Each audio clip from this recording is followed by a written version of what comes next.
su asistencia a los y las egresadas de la maestría en Derechos Humanos y Democracia, y por supuesto a los recién ingresos de nuestra maestría que nos hayan acompañado. También sabemos que hay tutores, extutores de la maestría, y bueno, estamos bien contentos de que nos acompañen en este festejo del 10º aniversario, y todavía más contentos de poder compartir este 10º aniversario de la maestría con el señor Juan Méndez.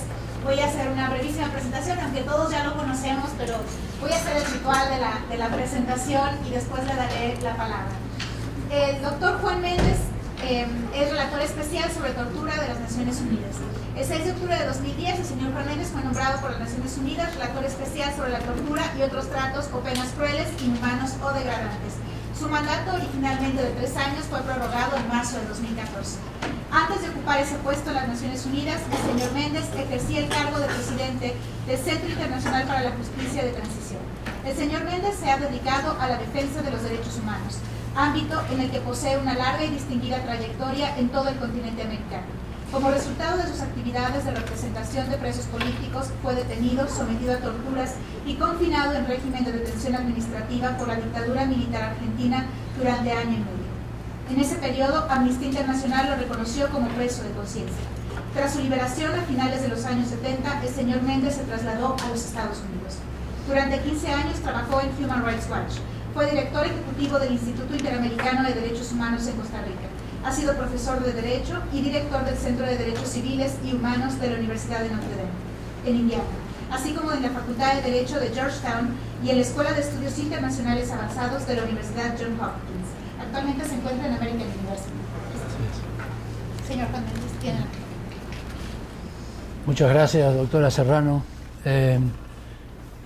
Es para mí un gran honor haber sido invitado a hablar a la maestría de Flaxo sobre derechos humanos y democracia, y especialmente en la ocasión del 10º aniversario de este programa de estudios, que tiene un muy bien reconocido y muy bien ganado prestigio en todo nuestro continente. Y también agradezco mucho el privilegio de poder venir a México. Me gusta venir todas las veces que puedo, aunque sea por horas nada más, porque realmente me siento muy estimulado por el movimiento de derechos humanos mexicano, por la sociedad civil y también por sectores de la institucionalidad mexicana que hacen lo posible para mejorar la situación de derechos humanos en este país. Gracias. La temática de la maestría de Democracia y Derechos Humanos me resulta muy cercana, porque aunque académicamente trabajé ese tema un poco, por lo menos hace unos años, ahora estoy muy dedicado al tema de la tortura y de la prevención y del castigo de la tortura, pero especialmente porque siempre tuve la sensación de que nos permite hacer un análisis de la democracia que va más allá de el ejercicio electoral periódico, que lamentablemente muchas veces identificamos democracia simplemente con la posibilidad de elegir y nada más. En cambio, el relacionar democracia con derechos humanos nos permite hablar también de la calidad de la democracia que vivimos. Y obviamente empezamos y reconocemos la gran virtud de que la ciudadanía pueda elegir, y que pueda elegir en elecciones limpias, periódicas, y que produzcan por lo menos una alternancia en el poder, o por lo menos una posibilidad real de ganar elecciones.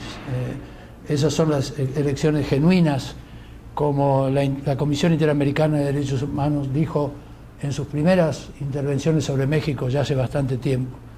Esas elecciones genuinas son, por supuesto, esenciales a la democracia, pero la democracia debe entenderse también en un ejercicio cotidiano, en cómo los ciudadanos y ciudadanas viven los beneficios de vivir en un sistema donde la ley es igual para todos. Y por eso, en ese ejercicio cotidiano cobran mucha importancia algunos aspectos esenciales de los derechos humanos, como por ejemplo la libertad de expresión. La libertad de expresión permite a los ciudadanos no solamente opinar, sino también formar sus criterios, formar sus opiniones. Incluye también el derecho a la información y a la exigencia de que el Estado dé a los ciudadanos y ciudadanas la información necesaria para formar su opinión. También implica una democracia genuina la posibilidad de ejercicio de la libertad de asociación. Y afortunadamente una nota distintiva de este periodo democrático que vivimos en América Latina es la expansión y la fuerza que tienen las organizaciones independientes de la sociedad civil. Muchas de ellas identificadas con la agenda de derechos humanos y muchas de ellas incluso con algunos riesgos para sus integrantes, impulsando la vigencia de los derechos humanos desde la perspectiva del reclamo del control a las organizaciones estatales. Ese derecho de peticionar a las autoridades, que está, por supuesto, incluido no solamente en el canon de derechos humanos, de derecho internacional de los derechos humanos, sino también en todas nuestras constituciones, debe ser entendido no solamente como un derecho a peticionar, sino como una posibilidad de participación efectiva en la formulación de políticas públicas. En ese contexto, el derecho internacional de los derechos humanos ha desarrollado principios que obligan a los estados a consultar a la ciudadanía en algunos temas esenciales. Por ejemplo, el derecho a la consulta que tienen los pueblos indígenas cuando se trata de usos de la tierra o de sus recursos naturales es ahora un principio de derecho internacional de los derechos humanos. De la misma manera que en el caso de las víctimas de tortura y su derecho a las reparaciones, se insiste cada vez más en que las reparaciones no tienen que ser una dádiva, sino que el programa de reparaciones tiene que ser diseñado y luego ejecutado en consulta con las víctimas que van a ser beneficiarias de ese proyecto de reparaciones. De la misma manera, en mi país, en la Argentina, la Corte Suprema acaba de decirle al Estado que no puede simplemente elevar las tarifas de los servicios públicos sin consultar, sin hacer una consulta previa a la ciudadanía. Con lo cual se ha revertido lo que en la Argentina le llaman el tarifazo, porque el aumento había sido como mínimo del 400%, de una boleta, de una factura a la próxima, del 400% de aumento. Pero de todas maneras el principio de la consulta, el principio de la participación ciudadana es algo esencial, como decimos, a la democracia. Otro aspecto de la democracia, como nota distintiva de los regímenes democráticos, es el de la rendición de cuentas, en el sentido de que todo funcionario, desde el más alto mandatario del país hasta cualquier funcionario de cualquier rango, está sujeto al control de sus acciones en la función, a través de por un lado, de lo que el recordado cientista político Guillermo O'Donnell llama rendición de cuentas horizontal, en el sentido de que tiene que haber instituciones en el Estado que estén allí para controlar las restricciones al poder que son esenciales a la democracia también. Pero también O'Donnell habla de la rendición de cuentas vertical, en el sentido de el control de las acciones de los que detentan el poder por parte de la ciudadanía misma, a través de la libertad de expresión, a través de las elecciones periódicas que mencionamos antes, pero una combinación de independencia e imparcialidad de las agencias de control con un ejercicio activo y efectivo de los ciudadanos y ciudadanas del control de las acciones de las autoridades es esencial a nuestra concepción de la democracia.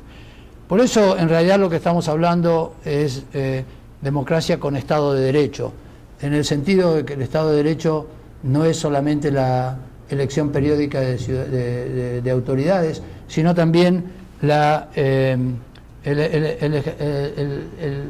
ejercicio equilibrado y efectivo de poderes que están destinados a controlarse mutuamente. No solamente me refiero a las tres ramas del poder público, judicial, ejecutivo y legislativo, sino también a las organizaciones de control que se crean en los estados más modernos, como las instituciones nacionales de derechos humanos, como ciertas defensorías más específicas para ciertos temas, etc. Y yo creo que el Estado de Derecho, la concepción del Estado de Derecho, nos permite también analizar la calidad de la democracia, la calidad de la democracia que se vive en todos los días, no solamente en el día de las elecciones. Entonces, esta relación entre democracia, Estado de Derecho y vigencia efectiva de los derechos humanos la relaciono ahora con el canon internacional de lo que llamamos el derecho internacional de los derechos humanos, es decir, el catálogo de derechos contemplados en los tratados internacionales de derechos humanos, y tengo la impresión de que la vigencia efectiva de cada uno de esos derechos supone un Estado democrático, exige un Estado democrático con las características que mencioné. Porque todos los tratados de derechos humanos establecen como obligaciones básicas, esenciales del Estado, la obligación de respeto y la obligación de garantía de todos los derechos que luego se enumeran en cada tratado. La obligación de respeto normalmente se considera una obligación negativa, en el sentido de que los agentes del Estado tienen que no cometer ciertos hechos que constituyen violaciones a los derechos individuales o colectivos de las personas. Por ejemplo, la prohibición de la tortura, el deber de respeto es que los agentes no torturen. Pero el deber de garantía, que es el otro deber importante que establecen los tratados de derechos humanos, implica una acción afirmativa por parte del Estado. Como dijo la Corte Interamericana de Derechos Humanos en el caso Velázquez Rodríguez contra Honduras, como no se puede evitar que haya un acto de tortura, un acto de desaparición forzada, un acto de ejecución extrajudicial o incluso un acto de censura que violenta la libertad de expresión, lo que sí se espera es que el Estado ponga en movimiento todas las atribuciones del poder público para restaurar en la medida de lo posible el derecho conculcado y ofrecer un remedio, ofrecer un recurso efectivo a la víctima de violaciones de derechos humanos. Y por eso la vigencia de los derechos humanos en el derecho interno implica un ejercicio de calidad de todas estas características de la democracia y del Estado de Derecho a lo que me venía refiriendo. Quiero ahora hablar un poco del estado de la cuestión en nuestro continente. Y quiero empezar por decir que tenemos una gran dificultad que es que la cultura popular, la cultura de todos los días, el cine, la televisión, nos condiciona a aceptar la tortura, a aceptar el maltrato como inevitable o como necesario. Aunque moralmente lo condenemos, estamos condicionados a decir, bueno, pero en las mismas condiciones que el detective tal yo hubiera hecho lo mismo. Obviamente el gran error es que la cultura popular, Hollywood, nos lleva a entender a la tortura de una manera completamente distorsionada. No es así como ocurre. Pero quiero empezar por decir que esto no es un fenómeno latinoamericano. Lamentablemente en todo el mundo y especialmente en las democracias más avanzadas, este fenómeno también se da. Y yo tengo la convicción de que la lucha por la erradicación efectiva de la tortura se hace más difícil porque no contamos, ahora por lo menos, no contamos con el apoyo de la ciudadanía en rechazar y contribuir a prohibir la tortura en forma efectiva en todos los casos y a no relativizar ni su ilegalidad ni su inmoralidad. Hace ya unos cuantos años tuve una brillante oportunidad de editar junto con Guillermo O'Donnell y con Paulo Sergio Piñeiro de Brasil un libro que fue resultado de un taller en la Universidad de Notre Dame en los años 90, y el libro se llama La inefectividad del Estado de Derecho y los menos privilegiados en América Latina. En inglés salió en 1999, pero hay también una versión en castellano editada en Buenos Aires y otra en portugués editada en Sao Paulo. Pero lo terrible es llegar a la comprobación desalentadora de que muy poco se ha progresado desde los años 90 hasta hoy en el diagnóstico que hacíamos en ese libro sobre el estado de el Estado de Derecho, de la efectividad del Estado de Derecho y especialmente con relación a los menos privilegiados, a las poblaciones más marginadas, aisladas, más vulnerables de nuestro continente. El libro divide, el libro por lo menos existe todavía, aunque tengamos que reconocer que la situación ha cambiado poco. El libro divide en tres áreas, por supuesto puede haber muchas más, pero una es la violencia, y refiriéndonos tanto a la criminalidad como a la violencia institucional o violencia estatal. El otro era la discriminación, y el tercero es la reforma institucional y el acceso a la justicia. En el caso de la violencia nos referíamos entonces a la inseguridad ciudadana y a la criminalidad. Y las políticas de mano dura que implican no solamente un retroceso en cuanto a la legalidad y a la institucionalidad, sino también que son completamente ineficaces para contribuir a la reducción de la criminalidad. Más bien, creo que, aunque para esto se requieren estudios empíricos más profundos, yo creo que se puede demostrar una relación entre las políticas de mano dura que permiten a los cuerpos policiales la impunidad de la tortura, la impunidad de la ejecución extrajudicial, terminan por corromper a los cuerpos policiales y terminan por regenerar los ciclos y las condiciones por las cuales la criminalidad se hace cada vez más grave. No solamente se mantiene, sino que se hace cada vez más grave y aún con riesgo efectivo para los agentes policiales, porque si una persona que comete delitos sabe que la van a torturar o que la pueden llegar a matar, es muy probable que se resista a la detención en forma muy violenta y ande armado precisamente para eso, con lo cual se pone en riesgo también a los agentes policiales. La represión ilegal en nuestro continente continúa, en muchos de nuestros países es una herencia de la impunidad con que se manipuló a las fuerzas policiales en la lucha contra la subversión o la lucha contra la insurgencia, pero en otras simplemente un ejemplo de la desidia con que tratamos al tema de la rendición de cuentas, de la necesaria función de control de los actos de todos los funcionarios públicos.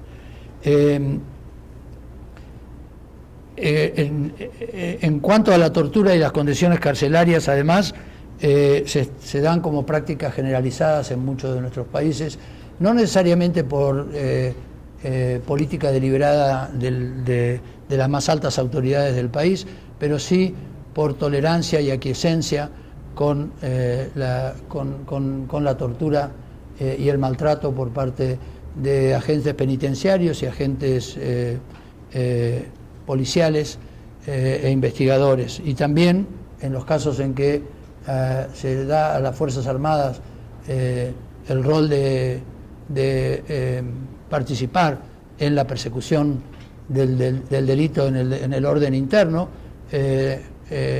Las consecuencias para las Fuerzas Armadas son iguales que para la policía. La impunidad las hace más proclives también a la corrupción y al exceso y al abuso del poder.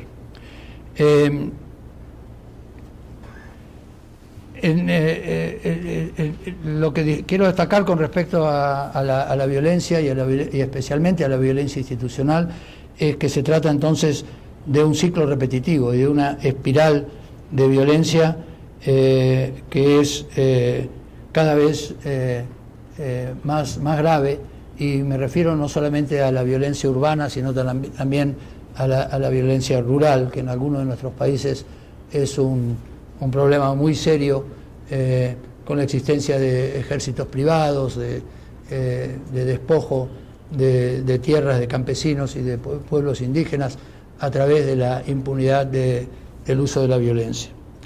En el área de discriminación sí creo que podemos marcar algunos progresos, al menos con respecto al libro que O'Donnell, Piñeiro y yo publicamos hace unos años.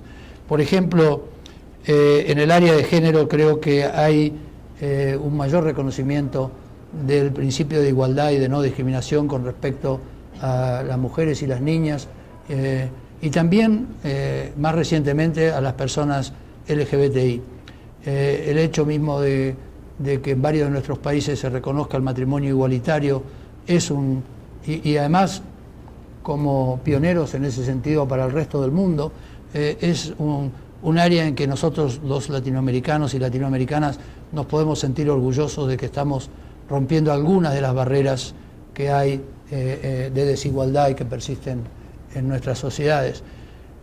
Por el contrario, sin embargo, a pesar de que hay mayor conciencia de la igualdad de género, también persiste una violencia doméstica y violencia de género sumamente grave en nuestros países. Es cierto que también lo sabemos más porque hay mayor conciencia, y las campañas que en algunos países las llamamos Ni Una Menos demuestran que la sociedad está muy consciente de esto y está haciendo esfuerzos por controlarlo. Pero la persistencia de la violencia contra la mujer es todavía una forma muy grave de discriminación de la cual no nos podemos librar todavía. En cuanto a la discriminación racial, también creo que hemos hecho algunos progresos. Por ejemplo, finalmente reconocemos que la población latinoamericana tiene que tener derecho a una consideración especial por su condición de minoría racial, que hasta hace relativamente poco ni siquiera se reconocía. En contraste, sin embargo, los pueblos indígenas siguen sufriendo despojo de sus tierras, muy poco reconocimiento de su derecho a los recursos naturales y al uso específico por parte de ellos de los recursos naturales. Pero en cuanto a la tercera área, la reforma institucional y el acceso a la justicia, creo que seguimos constatando una gran debilidad de los mecanismos que usamos para garantizar la independencia del Poder Judicial y la imparcialidad del Poder Judicial. Hay todavía mucha manipulación política del nombramiento de jueces y de la actuación de los jueces y también de los fiscales. Y no me refiero solamente a la manipulación política por parte del Poder Ejecutivo y de los gobiernos en el poder, sino también de los poderes fácticos, como le llamamos en algunos lados. Es decir, la influencia sobre las decisiones judiciales por parte de los sectores concentrados de poder, a través de medios también concentrados de poder, es un fenómeno que conspira contra la calidad de la democracia también. Y tengo que decir en esto también que hay que considerar a nuestros poderes judiciales no solamente como víctimas de esto, sino también como actores. Hay demasiada judicialización de la política en el sentido de iniciar acciones usando los recursos y las acciones establecidas en nuestros códigos de procedimiento para dirimir cuestiones que deberían ser dirimidas políticamente y no judicialmente, y también una gran politización de la justicia. Y esto conspira contra la credibilidad y también con la confianza que la ciudadanía tiene que tener en la justicia como el poder fiscalizador y controlador de los excesos de poder, que lamentablemente creo que no estamos progresando debidamente en ese terreno. Y ha habido ejemplos de reforma policial y de reforma judicial, de reforma de los establecimientos carcelarios, y es lamentable constatar que los mejores esfuerzos para la reforma a veces se ven interrumpidos y suspendidos por acciones políticas. Las mejores intenciones y las mejores ideas de reforma institucional se pierden en el momento que hay una elección y alguien es elegido con la promesa de resolver los problemas de la violencia a través de la mano dura o de meterle bala a los delincuentes o de no atarle las manos a la policía, etc.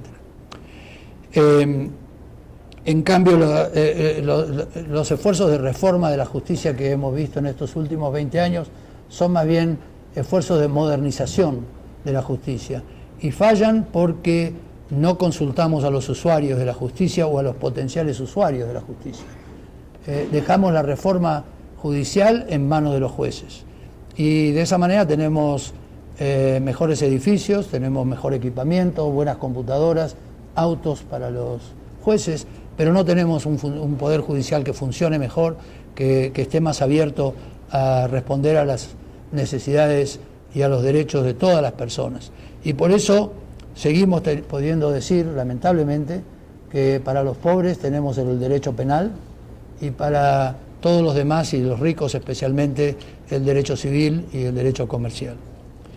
Y en el área de acceso a la justicia también creo que cada vez hay menos esfuerzos por tener un sistema de asistencia jurídica gratuita, eficaz, accesible, de buena calidad, y cada vez tenemos procedimientos judiciales cada vez más engorrosos, más complicados, más formalistas, que hacen que sea necesario disponer de cierto capital para pagar un abogado si uno quiere hacer valer sus derechos en los estrados judiciales.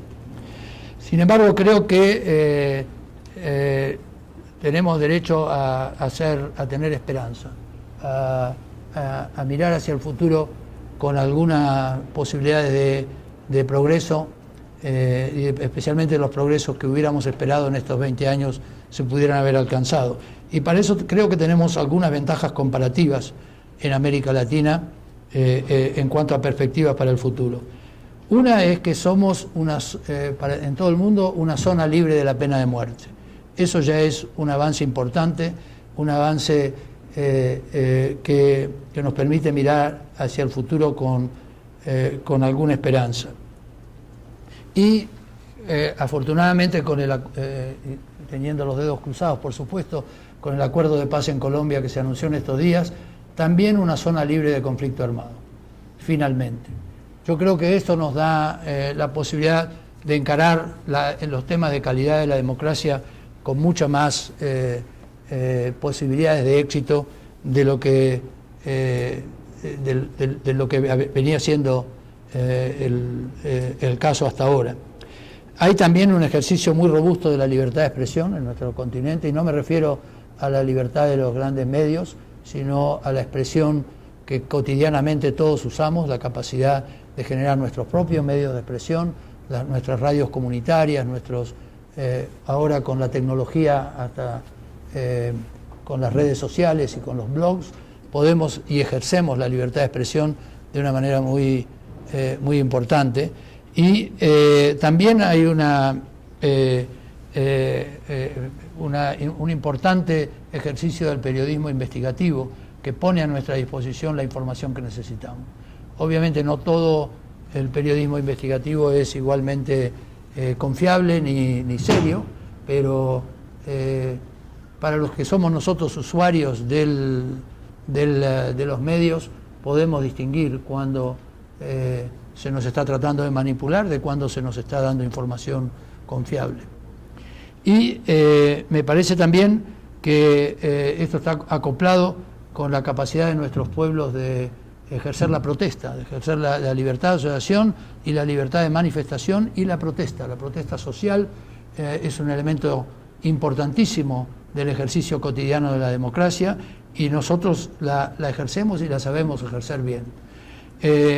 Especialmente me parece a mí que es importante destacar en este sentido los debates acá en México sobre la tortura, debates que llevan a que las instituciones, la judicatura, el poder legislativo y en algunos casos también el poder ejecutivo respondan a la inquietud de la población, por lo menos parcialmente, con la necesidad de empezar a incidir sobre la persistencia de la tortura en México. Esos debates que se dan en México son de una gran riqueza, que no se dan en otros países, y yo abrigo la esperanza de que, porque son de una gran riqueza y de una gran seriedad, van a tener resultados positivos. En cuanto a otro aspecto de ventaja comparativa que tenemos, es que tenemos en nuestro continente un sistema interamericano de protección de los derechos humanos que es ejemplar en el mundo, y que tiene una gran legitimidad política y legitimidad social. Muchos de nuestros ciudadanos y ciudadanas conocen no solamente a la institución Comisión Interamericana de Derechos Humanos o Corte Interamericana de Derechos Humanos, sino que conocen su jurisprudencia, sus informes, su trabajo. Estos dos organismos han hecho contribuciones importantísimas al derecho internacional de los derechos humanos, incluso contribuciones que se citan en otros ámbitos y en otras regiones del mundo, pero también, y más importante, a la relación entre derechos humanos y democracia de la que veníamos hablando desde el principio. Especialmente la capacidad que tienen estos organismos de tener una cierta flexibilidad y adaptación a las necesidades concretas de nuestro continente, y no simplemente a repetir sus pronunciamientos una y otra vez. Un ejemplo de nuevo de acá de México muy importante es el trabajo del grupo independiente de expertos, el grupo internacional de expertos independientes que analizó la conducta de las instituciones de México con respecto a la desaparición de estudiantes de Ayotzinapa. La Comisión Interamericana, en acuerdo con el gobierno de México, designó a este grupo, y este grupo hizo un trabajo realmente ejemplar, y me enteré hoy con mucha satisfacción que hay además un mecanismo de seguimiento de los dos informes del Grupo Internacional de Expertos Independientes sobre Ayotzinapa. Al mismo tiempo tenemos que reconocer que la existencia y la influencia de la Comisión Interamericana y de la Corte Interamericana están siempre en una situación de cierta fragilidad, especialmente este año con una fragilidad financiera que en el fondo es una fragilidad política, especialmente para la Comisión Interamericana, que nos compromete a defender nuestro sistema, porque es nuestro sistema, e insistir que nuestros estados fortalezcan al sistema pero que lo fortalezcan de verdad, no que traten de debilitarlo con el falso nombre de fortalecimiento del sistema, como ha sido el caso en el pasado. Además, tenemos una tradición de lucha de defensores y defensoras de derechos humanos y de las organizaciones no gubernamentales, que además de, en algunos casos, de correr enormes riesgos, sin embargo, hay una reproducción generacional permanente y cada vez con mayor sofisticación. Y programas como este y otros maestrías de derechos humanos que existen en el continente permiten que los integrantes de estas ONGs sean cada vez más profesionales y más capacitados, además de tan comprometidos y tan valientes como fueron los de generaciones anteriores. Voy terminando, pero no quiero dejar de destacar los avances que ha hecho nuestro continente en lo que a veces llamamos la justicia transicional. Me refiero a la lucha contra la impunidad por las violaciones de derechos humanos de las etapas dictatoriales recientes. En ese sentido, donde la Corte y la Comisión Interamericanas han tenido pronunciamientos no solamente muy valiosos, sino que además han tenido eficacia concreta en la jurisdicción interna de varios de nuestros países, implica que esta lucha contra la impunidad tiene una vigencia y una valoración efectiva por parte de nuestras sociedades que nos permite también trasladarla a las violaciones más rutinarias y del día a día que ocurren en nuestras sociedades e insistir en la rendición de cuentas y en la lucha contra la impunidad. Pero las conquistas de memoria, verdad y justicia son también frágiles y tenemos que tener, además bastante desiguales. En algunos países se ha avanzado más y en otros menos, pero aún en los que más se ha avanzado hay una cierta fragilidad y una cierta sensación de que todo se puede perder de un momento a otro con los cambios políticos, con el cansancio de nuestras sociedades alrededor de esto. Y quiero concluir entonces diciendo lo siguiente. Tenemos que estar preparados para defendernos de las amenazas contra la democracia y el Estado de Derecho, que ya no vienen por vía de los golpes de Estado, pero que sí, o por lo menos de los golpes militares de Estado, sino a través de golpes institucionales, como el de Honduras del 2010, o como el de Paraguay un par de años después, y este año en Brasil. Estos golpes institucionales son un riesgo muy importante contra la vigencia de la democracia y de los derechos humanos. Y también tenemos que estar alertados contra el ejercicio sultanista del poder, en las palabras de Max Weber, que hace que algunos mandatarios electos creen que el mandato recibido del electorado es la suma del poder público, es la concentración del poder en sus manos, avasallando el equilibrio de poderes con el poder legislativo y el poder judicial.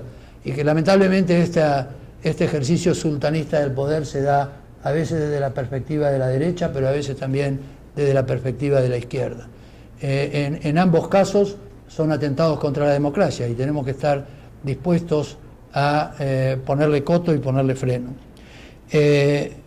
Pero, sin embargo, y de nuevo una luz de esperanza, yo creo que en nuestro continente no creemos en soluciones fuera de la democracia.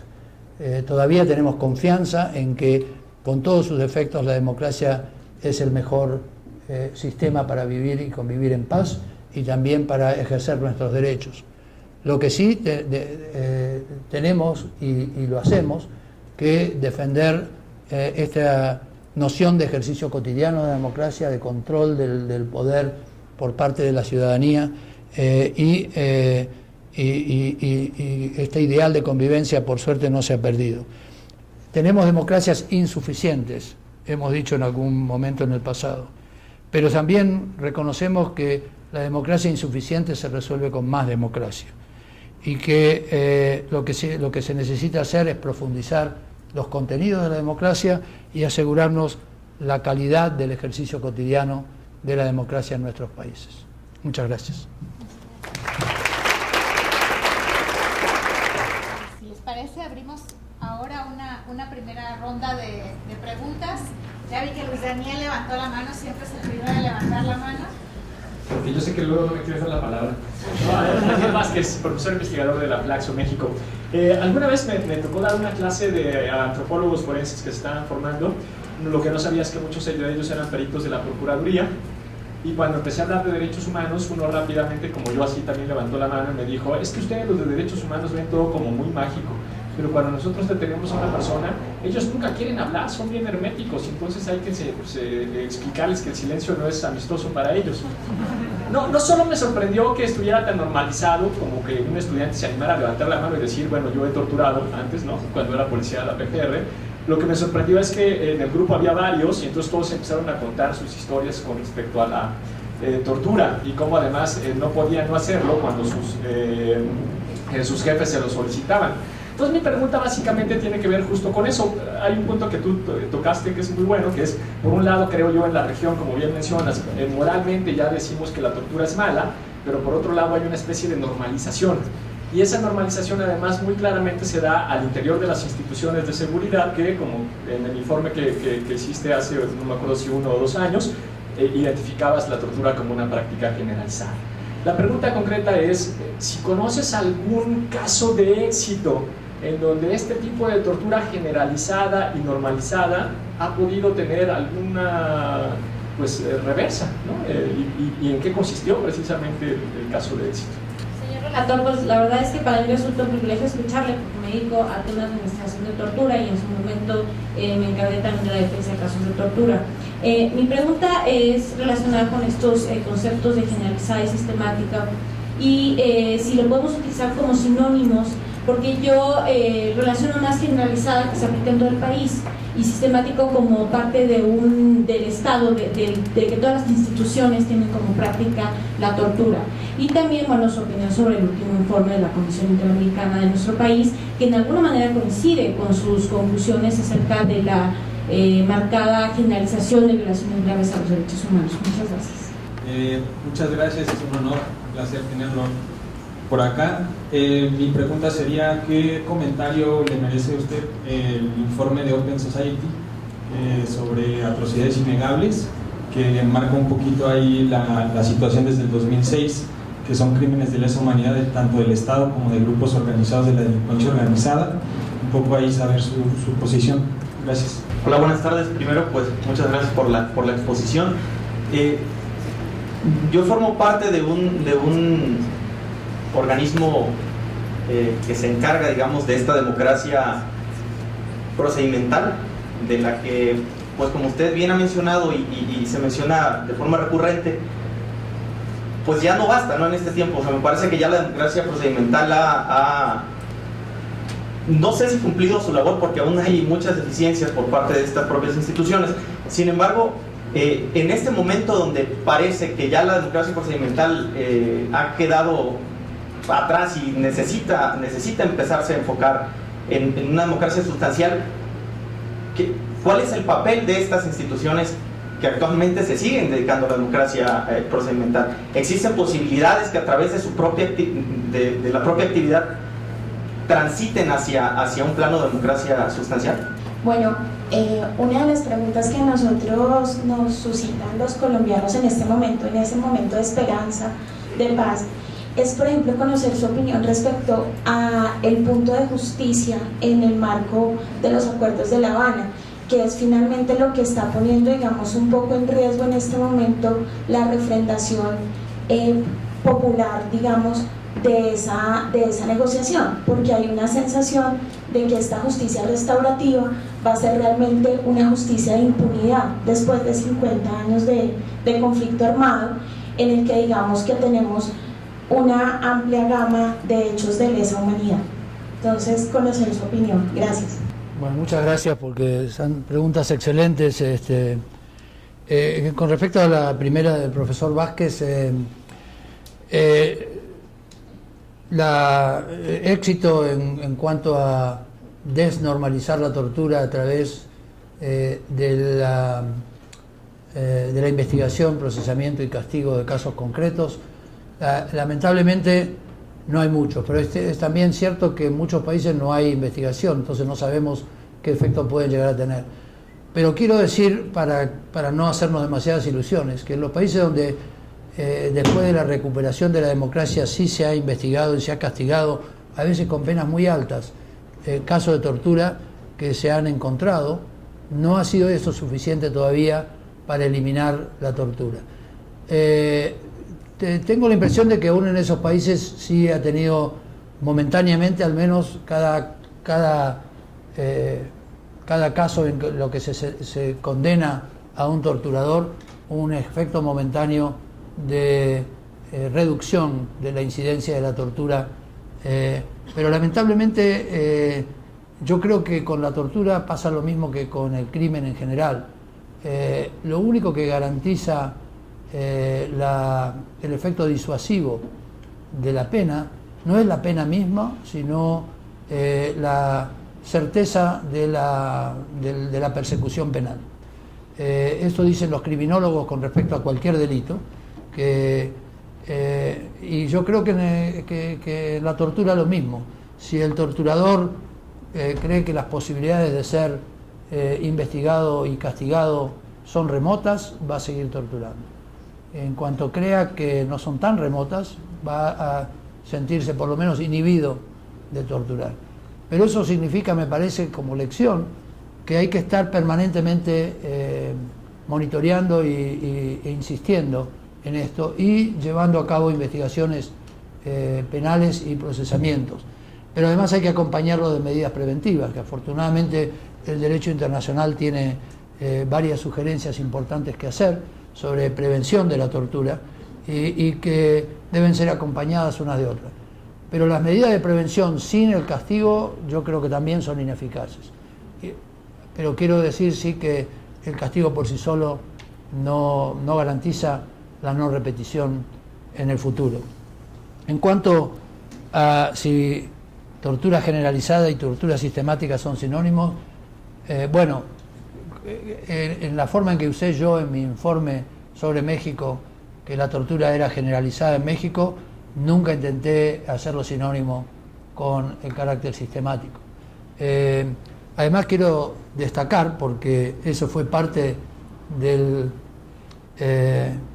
conflicto a veces vociferante que tuve que tener con algunos miembros del gobierno mexicano, que yo nunca dije que la tortura en México era parte de un ataque deliberado o generalizado,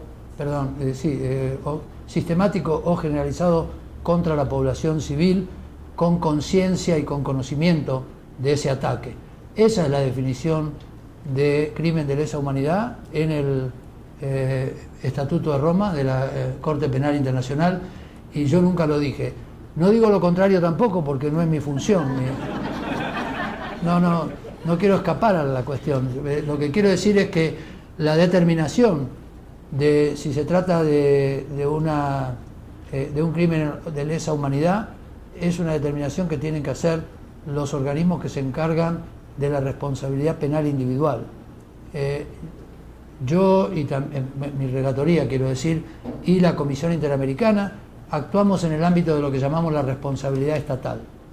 Nosotros no determinamos ni siquiera indicios de culpabilidad individual. Nosotros detectamos áreas en las cuales el Estado está faltando a sus obligaciones en el derecho internacional, y el Estado tiene obligación de restaurar eso y de reparar el daño, etc. Si en cuanto a la forma en que yo usé la palabra generalizado, no lo usé como sinónimo de sistemático, porque además, según yo entiendo, la definición de sistemático puede indicar un número relativamente pequeño de casos, con tal que haya una deliberación, una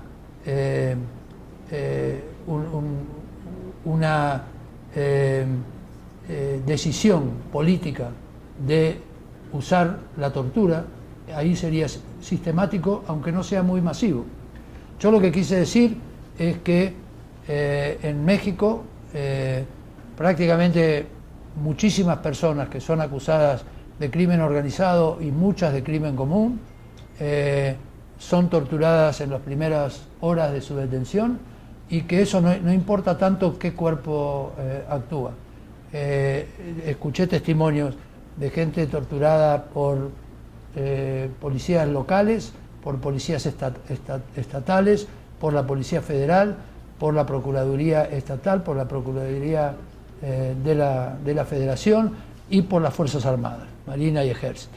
Y en todos los casos de los testimonios que yo escuché, el procedimiento era muy similar. Eran las primeras horas, 24, 48 horas, era en lugares clandestinos, a veces también en lugares no clandestinos, y terminaba cuando la persona era puesta a disposición de un juez, generalmente terminaba.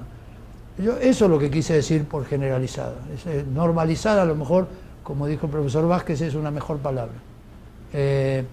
Pero en cuanto a si se dan las características de un crimen de lesa humanidad, yo quiero destacar que la tortura es un crimen internacional de todas maneras, pero es crimen de lesa humanidad cuando además de ser tortura es tortura cometida como parte de un ataque generalizado o sistemático contra la población civil y con conocimiento de ese ataque.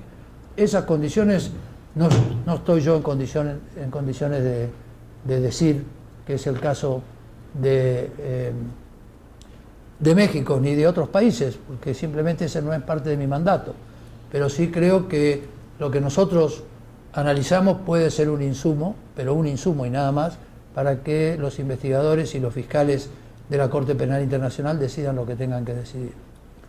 En cuanto al informe de Open Society sobre atrocidades innegables, yo lo leí, y me pareció muy bueno, me pareció excelente.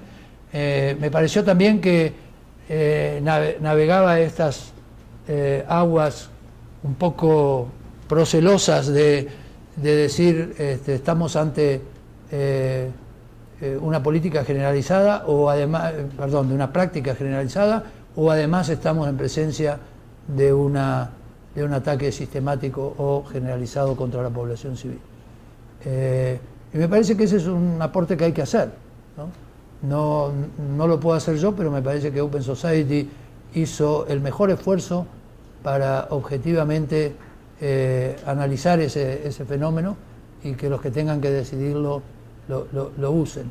Yo no tengo nada que objetarle al informe, me parece que está muy bien documentado y muy bien investigado. Y bueno, eso es lo que me parece de ese informe. En cuanto a la democracia procedimental, quiero insistir en que las organizaciones de la sociedad civil que se dedican al monitoreo de los actos electorales son muy importantes para la democracia. Y no creo que la tarea se haya terminado. Es decir, las elecciones han mejorado mucho en toda América Latina, hay mucha más sofisticación con respecto a cómo evitar el fraude y cómo evitar la intimidación, pero como en muchas otras cosas, el precio es la permanente atención que hay que tener. Y como dije al principio, de lo que se trata no es de olvidarnos de las condiciones en las que se desarrollan las elecciones, sino de agregarle a ese interés otros aspectos sobre el ejercicio cotidiano de la democracia. En cuanto a si las organizaciones que han hecho una contribución valiosísima sobre el monitoreo de elecciones deben ampliar su mandato y dedicarse también a ese ejercicio cotidiano, eso es simplemente algo que las organizaciones tienen que decidir por sí mismas. Por eso son organizaciones independientes de la sociedad civil, porque nadie les puede decir qué mandato tienen que tener. La causa la elige uno, la elige el grupo y se dedica sus esfuerzos a la causa donde cree que puede hacer el mejor aporte. Así que yo no tengo una respuesta. Lo que sí creo que todos tenemos que ser conscientes de que cuando hablamos de democracia y Estado de Derecho, hablamos del ejercicio cotidiano y también hablamos de mejorar la calidad del acto electoral y de los resultados electorales. que van más allá de contar los votos y más allá de que no haya fraude, van también hacia la posibilidad efectiva de formar partidos políticos, de presentarse a elecciones, de ganar o perder, pero de tener acceso a la opinión pública para hacerse conocer. Todo eso me parece, por lo menos las organizaciones que yo conozco que se dedican a eso, desde la sociedad civil, han hecho aportes muy valiosos en ese sentido. Y espero que no decidan que ya no hace falta que lo hagan, ¿no? Porque creo que siempre es posible la regresión en estas cosas, ¿no? Y la última pregunta sobre Colombia. Bueno, yo he seguido con mucha atención los acuerdos de paz y además, a lo mejor algunos de ustedes saben que yo me he preocupado mucho por estos temas de justicia transicional y he insistido mucho en que la justicia no puede sufrir los avatares de la necesidad de la paz. No puede ser sacrificada en el altar de la paz, entendida como ausencia de actos violentos. Yo creo que la paz y la justicia se tienen que retroalimentar, y eso no es una palabra nada más, y que al llegar a un acuerdo de paz es necesario contemplar tanto las legítimas aspiraciones a la paz como las legítimas aspiraciones a la justicia. Dicho esto, yo creo que los colombianos y colombianas se han dado cuenta de esto y lo han, de la mejor manera posible, han tratado de honrar tanto las aspiraciones a la paz como a la de la justicia. De hecho, comparado con otros países, por lo menos el acuerdo de paz habla de la necesidad del castigo de violaciones masivas o sistemáticas de los derechos humanos, etcétera, crímenes de guerra y crímenes de lesa humanidad. En cuanto al acuerdo concreto, sí, como muchos otros, tengo algunas dudas sobre cuál va a ser el resultado final. Y lamentablemente la experiencia reciente de Colombia no nos hace sentir demasiado optimistas, porque la Ley de Justicia y Paz para la desmovilización de los paramilitares, como usted sabe, resultó en una impunidad muy grande. Y si un mecanismo parecido se crea, con diferencias, reconozco, se crea para esto, es muy posible, ¿no?, que nos sentamos desalentados dentro de unos meses o años con el grado de memoria, verdad y justicia que obtengamos. Pero por el otro lado tenemos que todos ser muy conscientes de que un solo día más de conflicto agrava la situación y causa mucho sufrimiento a personas inocentes, y que nosotros, los que venimos de los derechos humanos, tenemos que encontrar la manera de que no se nos adjudique el papel de los que se oponen a la paz. Tenemos que insistir en que la paz tiene que ser una paz que sea digna de su nombre, y que por eso tiene que ser una paz con justicia, pero también tenemos que reconocer que lo que se puede lograr en un acuerdo de paz va a ser siempre, digamos, menos de todo lo que quisiéramos lograr. En ese sentido, yo tengo esperanzas de que las peores interpretaciones del acuerdo de paz no se realicen, y que las mejores interpretaciones se realicen, aunque francamente no tengo mayores esperanzas de que nuestras mayores aspiraciones se realicen. Creo, sin embargo, que Colombia tiene una rica experiencia y una organización de la sociedad civil muy importante, y que pueden conseguir lo mejor de un acuerdo que necesariamente es imperfecto. Mi pregunta es, ¿cuál es su opinión acerca del criterio de la primera sala de la Suprema Corte de Justicia de la Nación, que dice que en casos en que no exista confesión o algún otro acto que implique autoincriminación como consecuencia de los actos de tortura alegados, no resulta procedente ordenar la reposición del procedimiento? Juan, buenas tardes. Hola, Juan Carlos. Quisiera hacer una precisión sobre el tema de Colombia. Creo que es importante aclarar que el conflicto armado en Colombia no ha terminado. Todavía hay una guerrilla activa que está discutiendo la posibilidad de entrar en un proceso de paz. Es el Ejército de Liberación Nacional. Sí. Afortunadamente se logró el acuerdo de paz con las FARC, que podría dar una amplia discusión, pero todavía hay un grupo armado que tiene más de 40 años y que tiene unas características diferentes a las FARC, pero que es importante también tenerlo en cuenta para no hacer ilusión de que ya, una vez hecho la negociación con las FARC, el conflicto armado en Colombia ha terminado. Viene un proceso adicional con el Ejército de Liberación Nacional. Segundo tema que me parece importante proponer, abrir la discusión y que se quedó un poco por fuera de tu intervención, es el tema de la desaparición forzada. Hoy es 25 de agosto y hoy se cumple años, perdón por decirlo así, de la desaparición forzada de Rosendo Radilla. Todos sabemos quién es Rosendo Radilla, qué fue lo que sucedió en el marco de la guerra sucia en este país. Algunos tuvimos la oportunidad de trabajar ante la Corte Interamericana en el caso, pero se abre la discusión de cuál ha sido el impacto de las sentencias de la Corte Interamericana y si hemos logrado realmente justicia, verdad y reparación de la desaparición forzada.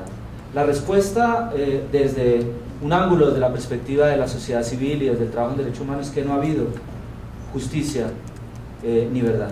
¿Sí? Todavía tenemos una situación de lo que sucedió en este país, que se denominó la guerra sucia, donde no hemos logrado ni siquiera que la sociedad conozca qué fue lo que sucedió.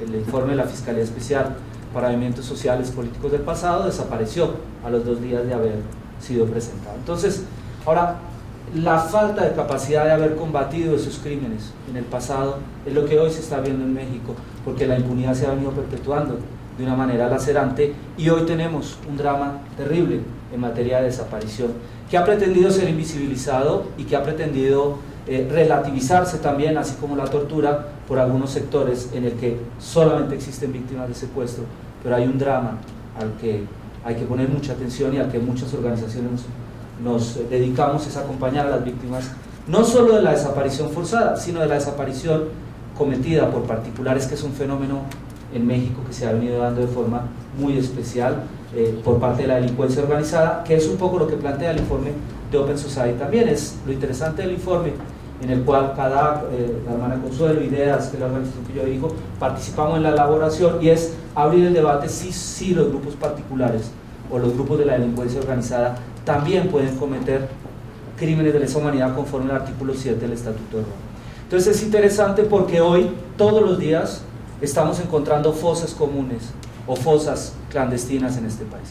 Los últimos meses hemos encontrado, hace unos días en el Estado de México, el mes pasado en Cuernavaca, más de 50 casos. Las mamás del Solecito en Veracruz acaban de encontrar 50 fosas comunes, las brigadas de búsqueda de Veracruz. Y es interesante cómo hoy, hablando de la sociedad civil, no son las organizaciones, sino son las familias las que, arriesgando su vida, están saliendo a zonas tan fuertes de tanta inseguridad como Tamaulipas, como Veracruz, a buscar, por la desesperación y la ausencia de cualquier política del Estado. Por último, se está dando hoy en México una situación muy complicada, y es el retroceso a la Ley General de Víctimas.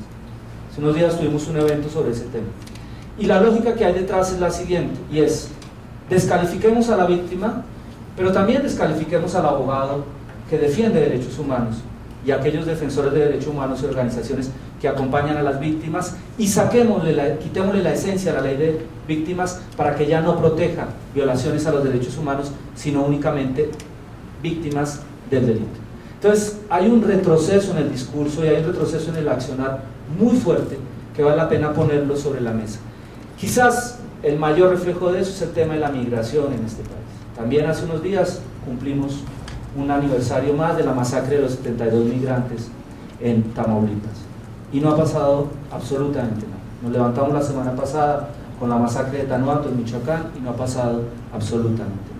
Y viene el cuestionamiento a la CNDH y viene el cuestionamiento a la relativización del discurso de los derechos humanos, que no solamente pone en riesgo a las instituciones de derechos humanos, sino a la propia esencia de la importancia del discurso de los derechos humanos para una democracia sólida y consolidada.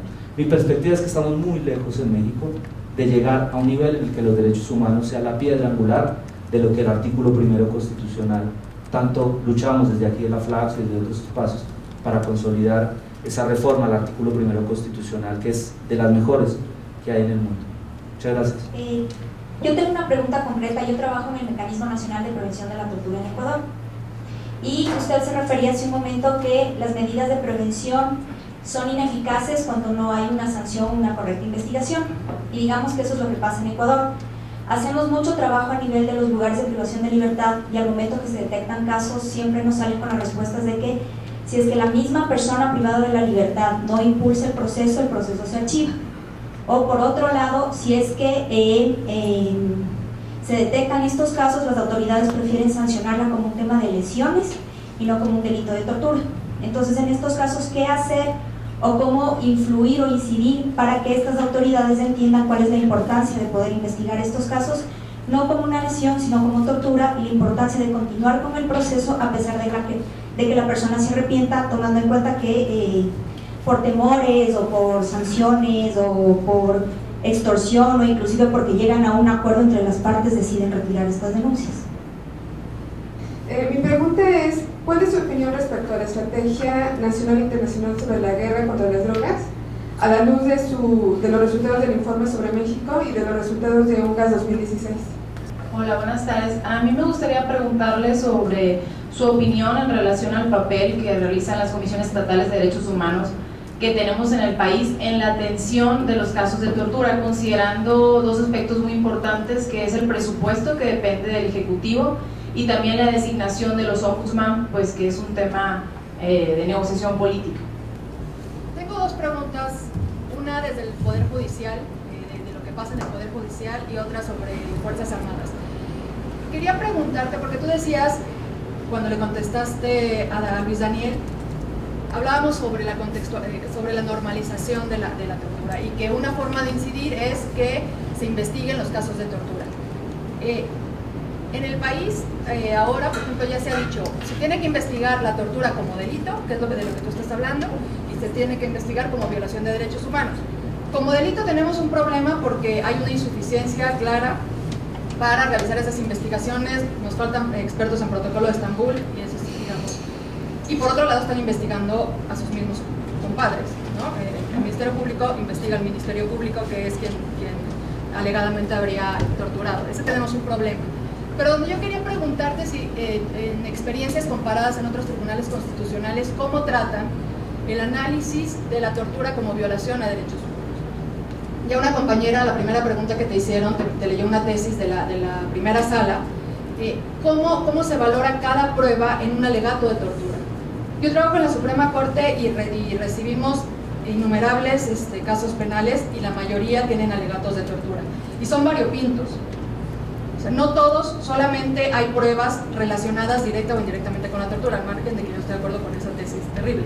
Pero, hay 50 pruebas. Determinar, no todos son los casos, digamos, que todos conocemos, Martín del Campo, Arzate, ¿no? Hay muchos casos que tienen muchas otras pruebas, y la pregunta que yo te quería hacer es si en otros tribunales constitucionales, ¿cómo se analiza cómo se excluyen las pruebas y qué se excluye y qué pasa en un proceso penal? ¿Hasta dónde se retrotrae un proceso penal? ¿Hasta cuándo la gente puede, sabemos que puede válidamente decir que se fue torturado en cualquier momento del proceso? La pregunta es, si lo dices 5 años después, porque todos, digamos, quienes nos dedicamos a esto sabemos que puede pasar 5 años después, decir, fui torturada, ¿qué efecto va a tener en un proceso que lleva 5 años? ¿Hasta dónde lo voy a regresar? O sea, eso, digamos, es lo que nos enfrentamos en el día a día. O sea, porque podemos decir, es que se tienen que excluir todas. Sí, bueno, ¿y si hay otras 20,000 más o no? ¿Qué pasa? ¿Qué pasa? ¿En qué momento digo que fui torturada? Estamos en un proceso penal. Entonces, esa era la pregunta, si tienes algún ejemplo de otro tribunal constitucional y cómo lo trata.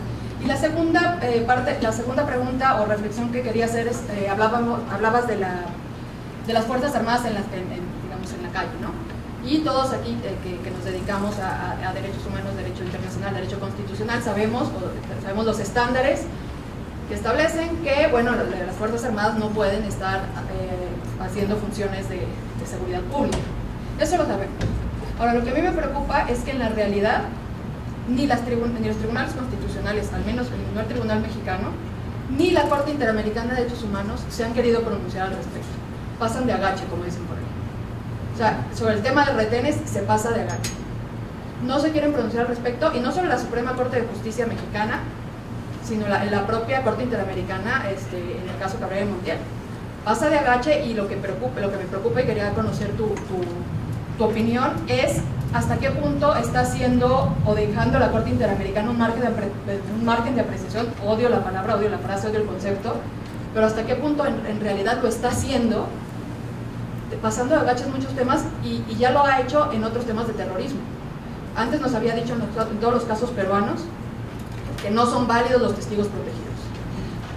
Era clarísima la jurisprudencia de la Corte Interamericana, y ya llega un caso de Chile hace poco y dice, bueno, en casos de terrorismo actualmente veo la legislación de la región y no está tan mal, siempre y cuando se cumplan con ciertas garantías judiciales, ¿no? Entonces, a mí me preocupa que en realidad la propia Corte Interamericana esté pasando agache en temas muy complicados que no se va a pronunciar o no se quiere pronunciar, y tampoco los tribunales constitucionales. Bueno, con relación al fallo de la primera sala, la verdad que lo conozco un poco de oídas, porque es tan reciente, y no quisiera comentar sin leerlo con más detenimiento, ¿no? Pero lo que sí quiero destacar es que en derecho internacional, al menos, la regla de exclusión que está establecida en la Convención contra la Tortura habla no solamente de confesión, sino también de declaraciones, lo cual significa que puede ser una declaración que inculpe a otro, no a uno mismo, ¿no? Y además, desde un punto de vista de la interpretación autorizada de la Convención contra la Tortura, y no me refiero que yo soy la interpretación autorizada, aunque mi relatoría con anteriores relatores y conmigo hemos sostenido una interpretación, pero sí el Comité contra la Tortura y también el Comité de Derechos Humanos, como intérprete del Pacto Internacional de Derechos Civiles y Políticos, han dicho que una interpretación de buena fe de la regla de exclusión implica excluir de la prueba contra el acusado de de pruebas obtenidas bajo cualquier forma de coerción a la persona y de coerción a otros, y también de cualquier otra prueba obtenida como resultado de la tortura o de la coerción, aunque esas otras pruebas hayan sido obtenidas con procedimientos regulares. Que de hecho la Ley General contra la Tortura que aprobó el Senado, entiendo que establece ese criterio, y como derecho interno es uno de los primeros países que lo hace. Bueno, está también, por supuesto, la jurisprudencia constitucional norteamericana, que inauguró la regla de exclusión hace ya un montón de años, ¿no? Pero, y que lo hace con ese criterio, bajo la doctrina del fruto del árbol envenenado. Lo que creo es que una cosa es decir que hay que excluir ciertos medios de prueba, y otra cosa es decir que hay que retrotraer el proceso a etapas de años atrás. Yo creo que se exagera un poco en qué consiste la regla de exclusión y los resultados concretos. Claro, es fácil para mí decirlo, que no soy juez y que no soy funcionario judicial, pero me parece que la reposición, como le llama la sala primera, hay que entenderla en el contexto, ¿no? Hay que entenderla en el contexto de qué es lo que se requiere. Lo que se requiere es la exclusión de pruebas que puedan haber sido obtenidas en violación de las normas procedimentales que garantizan que no sean obtenidas bajo tortura. Así es como lo interpretamos desde el punto de vista del derecho internacional, y en eso insistimos. ¿Qué consecuencias tiene para el proceso penal mismo? Bueno, depende, ¿no? Si si todo el proceso penal está basado en la confesión y todo lo que se obtuvo después fue una confesión, proviene de la confesión obtenida bajo tortura, bueno, a lo mejor hay que empezar de nuevo, pero no necesariamente es así. En cuanto bueno, voy a seguir y le agradezco mucho a Juan Carlos la aclaración sobre el Ejército de Liberación Nacional, que continúa, por supuesto, en guerra, y también sus contribuciones sobre la desaparición forzada y la falta de impacto de la sentencia de la Corte Interamericana en el caso de Radilla. Estoy de acuerdo, en el derecho internacional los crímenes de lesa humanidad pueden ser cometidos por agentes no estatales. El Estatuto de Roma es bien claro en eso, y lamentablemente el Estatuto de Roma es el único tratado internacional que tenemos que habla de crímenes de lesa humanidad por ahora. Y lo único que se requiere para que los agentes no estatales puedan cometer delitos crímenes de lesa humanidad es además de las características que mencioné sobre qué es un crimen de lesa humanidad, tienen que ser cometidos por grupos que tienen control de población y territorio suficiente como para que se los pueda considerar como una especie de cuasi-estado. Ahora, en ese sentido, por ejemplo, guerrillas urbanas es muy difícil que uno pueda considerarlas en esas características. Sí, en México hay una situación en la cual el crimen organizado tiene suficiente control de población y territorio con exclusión del Estado mexicano. Eso es una cuestión fáctica que yo no tenía ni tengo la posibilidad de analizar. Y que, de nuevo, eso tiene que estar librado a los investigadores de la Fiscalía de la Corte Penal Internacional, que tendrán que decidirlo en su momento. Y en cuanto a lo que dice Juan Carlos sobre la ley de víctimas, yo también estoy bastante preocupado por la descalificación que se viene dando a los defensores de derechos humanos en este país. Y también me preocupa, aunque no sé cómo se va a poder hacer, de desvincular a las víctimas del abuso estatal de las víctimas del crimen, ¿no? Yo sí creo que es importante que el Estado se haga cargo de la reparación de las víctimas de todo tipo de delitos, pero lo que no podría, no creo que se pueda estar de acuerdo, es que se reparen los derechos, se reparen los daños de las víctimas de distintos crímenes y no se reparen los daños de las víctimas del abuso de autoridad de los agentes estatales. En cuanto a la pregunta de la compañera de Ecuador, vemos en muchos países una actitud similar, ¿no? Que pone la carga del impulso procesal de la investigación de la tortura en la víctima. Y además la pone en las peores situaciones, porque la víctima todavía está detenida, todavía va a volver a su calabozo y al lugar donde fue torturada, y se pretende que si no denuncia y si no prueba, no solamente si no denuncia, sino además prueba que fue torturado o torturada, entonces no hay nada que hacer. Eso obviamente es contrario al derecho internacional, contrario a las obligaciones internacionales del Estado, porque el derecho internacional impone al Estado y a las autoridades respectivas la obligación ante el mínimo indicio de que una persona pudo haber sido torturada, que se investigue y que la carga de la prueba y la carga del impulso procesal se transfiere al Estado. Esa es la interpretación del derecho internacional en este momento. Como para dar un ejemplo, la Corte Europea de Derechos Humanos, en un caso contra Turquía que se llama Kurs, en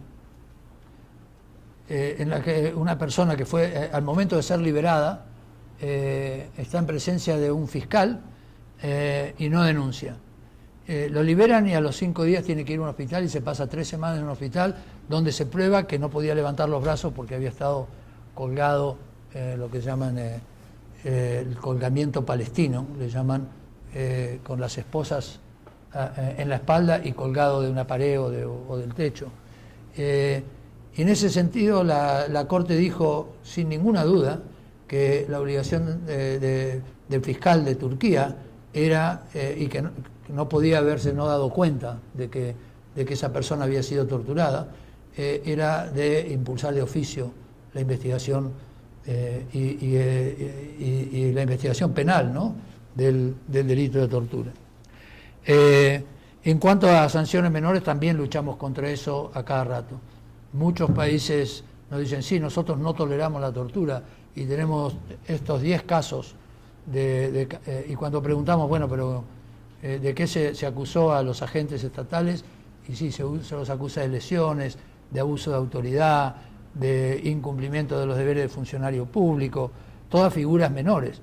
La Convención contra la Tortura dice no solamente que el Estado está obligado a criminalizar la tortura con la misma definición que la Convención, sino también a imponerle una pena condigna de la seriedad y la severidad de la tortura. Y que normalmente eso es comparativamente una pena similar a la de los crímenes más serios, de violencia.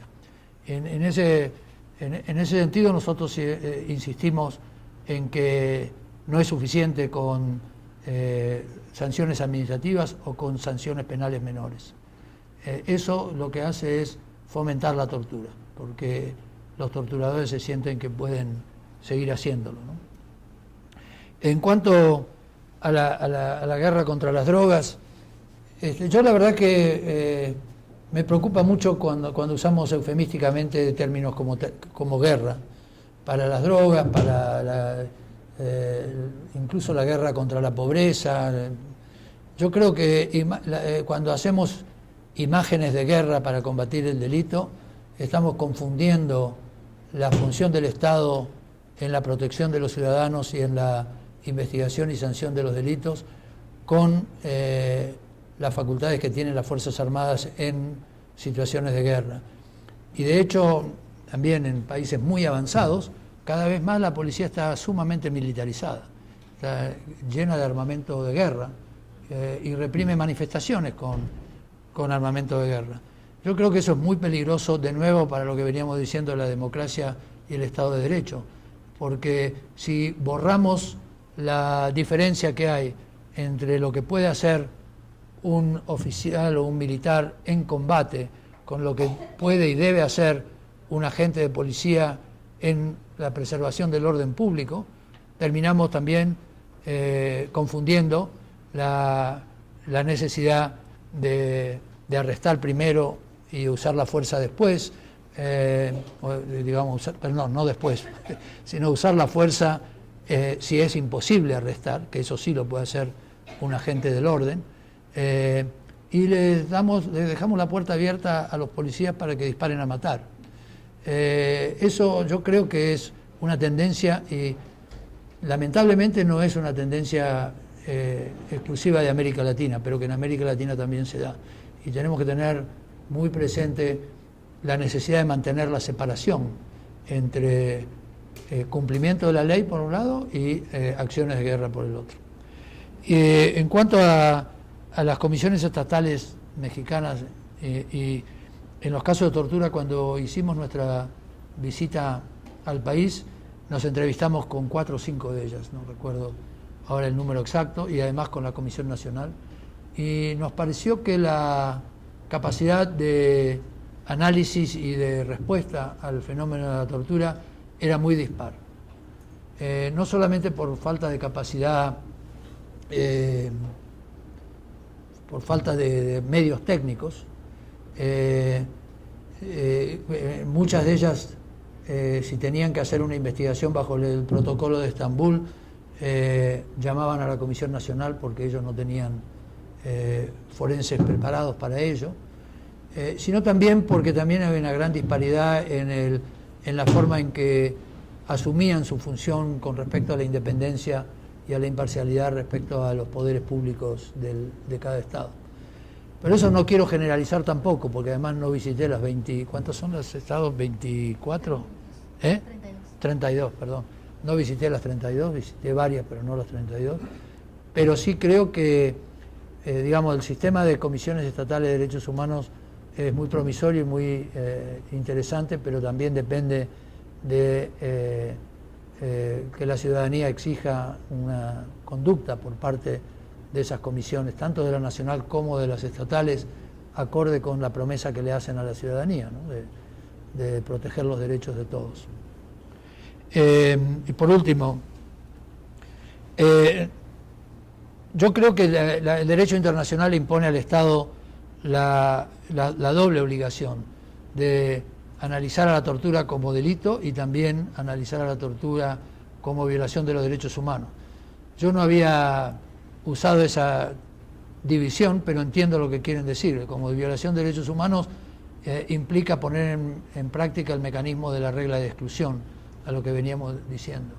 Me pareció muy bien la sentencia, creo que es, de la Corte Suprema alrededor del momento en que nosotros visitamos el país acá en el 2014, que daba instrucciones a los jueces inferiores sobre cómo proceder en cuanto a la investigación de indicios posibles de maltrato, de tortura, y que ordenaba separar las dos posibilidades, la de la investigación del delito y la investigación de la posible aplicación de la regla de exclusión.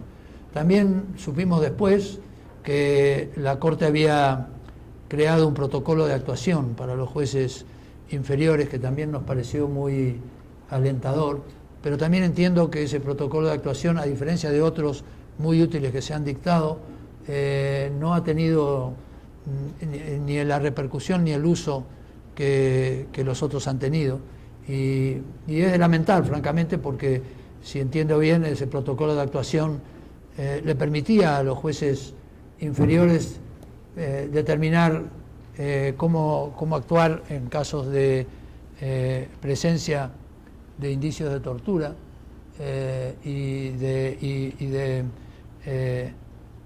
también determinar hasta qué punto era necesario excluir cierta prueba y hasta qué punto el resto del proceso debía seguir su curso. Yo creo que también encontré en el 2014 y encuentro hoy que también se ha mitificado mucho el protocolo de Estambul.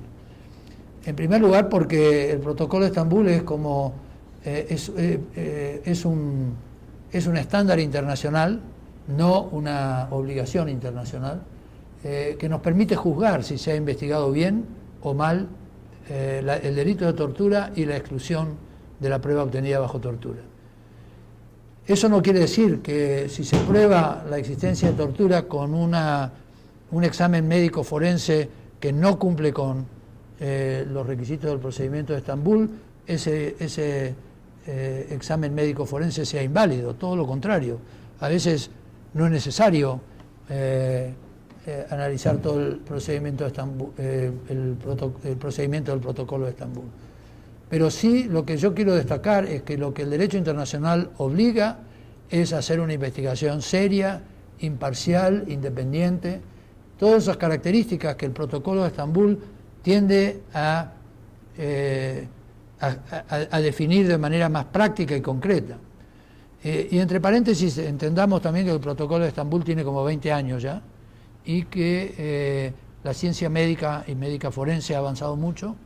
También que aspectos del protocolo de Estambul que sí estaban desde un principio prácticamente no se usan, como la investigación psicológica y psiquiátrica forense, que entre otras cosas permite, aún en la ausencia de rasgos físicos, señales de tortura, reconocer la credibilidad o la no credibilidad de una denuncia de tortura cometida, presentada años después o meses después. Yo creo que eso no solamente en México, en ningún país se usa la parte psicológica y psiquiátrica del protocolo de Estambul como se debe. Y por eso me parece, entre otras cosas, que es necesario proceder a una revisión del protocolo de Estambul para actualizarlo y también para encontrar mejores maneras de hacerlo cumplir. En parte México tiene una gran ventaja, que acá todo el mundo habla del protocolo de Estambul. En otros países, hasta el médico forense principal del Poder Judicial dice, sí, yo he oído hablar del protocolo de Estambul, pero ni siquiera lo leyó, nunca. Acá por lo menos se habla, pero también tiene el aspecto negativo al que me referí recién, de la mitificación, que me parece exagerada a veces, ¿no? De qué es lo que se necesita para el protocolo de Estambul. Y también lleva a que el Estado diga, no tenemos medios, no podemos capacitar a tantos médicos. Bueno, también hay capacitaciones que se pueden hacer mínimamente, que pueden ayudar mucho, y no se requiere que todo el mundo tenga un posgrado en la Sorbona en medicina forense para poder atender a los miles de casos de tortura. Sí se requiere una interpretación racional, de buena fe, de lo que el protocolo de Estambul requiere. Y por último, creo que lo dije también, ¿no?, sobre la reposición. Yo creo que lo que el derecho internacional requiere es la exclusión de la prueba obtenida bajo tortura o derivada de la tortura. Eso no quiere decir que toda la prueba tenga que ser anulada, pero sí tener una relación concreta entre la invalidez de la forma de obtención de la prueba con el uso de la prueba en juicio. En cuanto a los pronunciamientos sobre las Fuerzas Armadas, francamente no he seguido tan de cerca la jurisprudencia de la Corte Interamericana de Derechos Humanos, pero también, a pesar de que yo soy un fanático defensor del sistema interamericano de protección, todos los sistemas tienen debilidades, ¿no? Y en estos casos no los conozco, pero sí conozco otros casos en los que disiento profundamente con las decisiones de la Corte Interamericana últimamente. Por ejemplo, el caso del Mozote. Bueno, en realidad en el Mozote disiento con el voto razonado del doctor García Sayán, no con el fallo, porque el fallo es impecable, pero también con el caso Memoli, por ejemplo, sobre libertad de expresión, en fin, otros también. Pero creo que las malas jurisprudencias se corrigen con buenas jurisprudencias después también, ¿no? Y hay que seguir insistiendo. En cuanto a la función de las Fuerzas Armadas en el orden público, además de la jurisprudencia anterior de la Comisión y de la Corte, también a nivel universal hay muchos pronunciamientos que expresamente dicen que especialmente las acciones posiblemente ilegales de las Fuerzas Armadas no pueden ser investigadas por el fuero privativo de las Fuerzas Armadas. En eso hay una gran claridad, incluso está establecido en tratados como la Convención sobre Desaparición Forzada, por ejemplo. De manera que, independientemente de algunos traspiés, yo creo que en eso hay suficientes elementos en derecho internacional para insistir en que la intervención de las Fuerzas Armadas, si es necesaria, se mantenga dentro de ciertos parámetros y que especialmente no estén exentas del control de los órganos independientes del Poder Judicial en el uso pleno de sus funciones. Bien, buenas noches. Usted nos comentó que la cultura nos condiciona a aceptar la tortura y el maltrato. También nos dijo que la democracia insuficiente se resuelve por mayor democracia, por más democracia. Sin embargo, en México, los últimos estudios, esos que miden la percepción, pues nos revelan que la gran mayoría de la población vive un desencanto con la democracia, con los partidos políticos, en general con las instituciones públicas, ¿no? Tal vez eso pudiese explicarnos por qué es que tenemos jueces insensibles, policías que torturan, cuando la sociedad nos está revelando que tiene un origen profundamente autoritario. Ante este panorama que pudiese parecer un tanto desolador, ¿cuál sería la perspectiva y desde luego qué papel juegan los derechos humanos? Uno de los datos interesantes que ha generado sociedad civil acerca de la tortura es que si bien los varones conforman como el número mayoritario de víctimas, la forma más prevalente de tortura en las mujeres es la tortura sexual. Entonces me gustaría como conocer qué estrategias funcionan al respecto en otros países que nos puedas compartir. Bueno, muchas gracias de nuevo por las preguntas. Con relación a la decepción que puedan tener nuestras sociedades con la democracia, yo creo que ese es un peligro latente en todos lados, ¿no? Y a ver, no solo latente, sino actual, en el sentido de que si la democracia no produce resultados en la mejora de la calidad de la vida, y no me refiero solamente a la eliminación de la pobreza, sino la calidad de la vida ciudadana,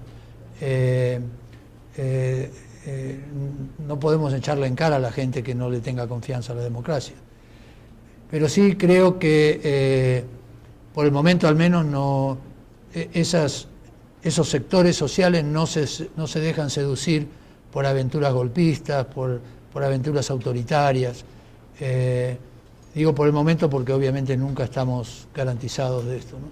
Pero tal vez porque venga yo de una experiencia de un país que ha tenido tantos golpes de Estado y ahora hace 30 años que no tenemos, que a lo mejor mi visión es muy optimista. Pero lo cierto es que los golpes de Estado en la Argentina, en Chile, en otros países, fueron cívico-militares, ¿no? Gozaron de una legitimidad, entre comillas, social, una aceptación, al menos inicial, por parte de las sociedades, y lo que nosotros llamamos que los sectores civiles golpeaban en la puerta de los cuarteles. Yo creo que afortunadamente, o desafortunadamente, porque la razón por la cual ahora nadie golpea en la puerta de los cuarteles es porque sabemos lo que pasa cuando los militares toman el poder. Pero yo creo que en eso tenemos una tarea importante que cumplir, que es la de alimentar la confianza y la fe en la democracia a través de mejorar la calidad de la democracia y mejorar el rendimiento de la democracia para los sectores excluidos. En eso hay mucho que hacer, empezando por algunas de las cosas que mencioné en lo que había preparado para hoy. Con respecto a la violencia sexual, como la sufren más las mujeres, especialmente detenidas y en prisión, y las niñas. Lamentablemente, en mis visitas a los países encuentro muy frecuentes ejemplos de ello.